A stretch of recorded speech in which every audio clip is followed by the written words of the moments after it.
बांग्लादेश में एक बार फिर अराजकता की आग फैलने लगी है। बीते कुछ दिनों से प्रदर्शनकारी फिर से सड़कों पर उतरने लगे हैं और अब उनका प्रदर्शन उग्र भी होने लगा है। इस बार प्रदर्शनकारियों ने पूर्व प्रधानमंत्री शेख हसीना की समर्थक पार्टी के दफ्तर को जलाकर खाक कर दिया। ये घटना गुरुवार 31 अक्टूबर की रात की है, जब अचानक सैकड़ों की संख्या में प्रदर्शनकारी ढाका में जातीय पार्टी के दफ्तर के बाहर जमा हो गए। वे लोग पार्टी के खिलाफ नारेबाजी कर रहे थे। देखते ही देखते ये प्रदर्शन उग्र होने लगा। प्रदर्शनकारी पार्टी के दफ्तर के अंदर घुस गए और तोड़फोड़ करने लगे। तब दफ्तर के अंदर मौजूद पार्टी के कार्यकर्ताओं के साथ प्रदर्शनकारियों की झड़प भी हुई। इसके बाद प्रदर्शनकारियों ने दफ्तर के अंदर आगजनी शुरू कर दी। कुछ ही देर में जातीय पार्टी के दफ्तर में आग की लपटें फैल गई। बता दें कि जातीय पार्टी का ये दफ्तर राजधानी ढाका के बिजोय नगर इलाके में है। घटना की सूचना पाकर जब तक दमकल विभाग की टीम पहुंचती, तब तक जातीय पार्टी का दफ्तर जलकर खाक हो चुका था। हालांकि इस घटना में किसी के घायल होने की खबर नहीं है। जातीय पार्टी के दफ्तर पर हमले की जिम्मेदारी भी अब तक किसी संगठन ने नहीं ली है।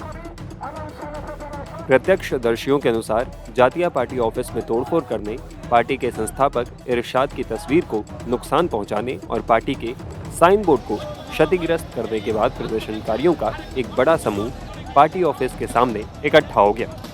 वहीं घटना को लेकर एंटी डिस्क्रिमिनेशन स्टूडेंट मूवमेंट के कोऑर्डिनेटर मामूर रशीद मामून ने कहा कि जातीय पार्टी ने नरसंहार करने की कोशिश की थी।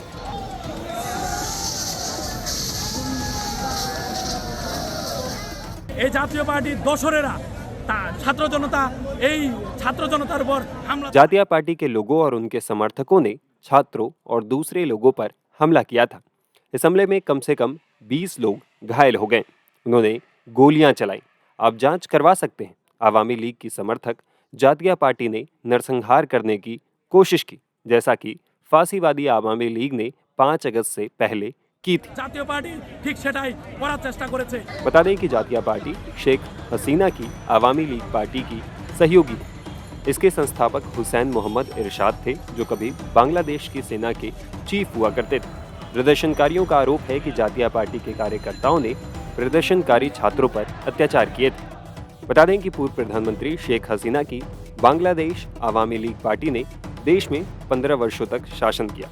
वो साल 2009 से ही सत्ता में थी। इसी साल के शुरुआती महीनों में शेख हसीना के खिलाफ जोरदार प्रदर्शन शुरू हो गए थे। देश के अलग अलग इलाकों से लगातार जबरदस्त हिंसा की खबरें आने लगी थी। इन हिंसक प्रदर्शनों की वजह से हसीना ने सत्ता छोड़ दिया और भागकर भारत आ गई।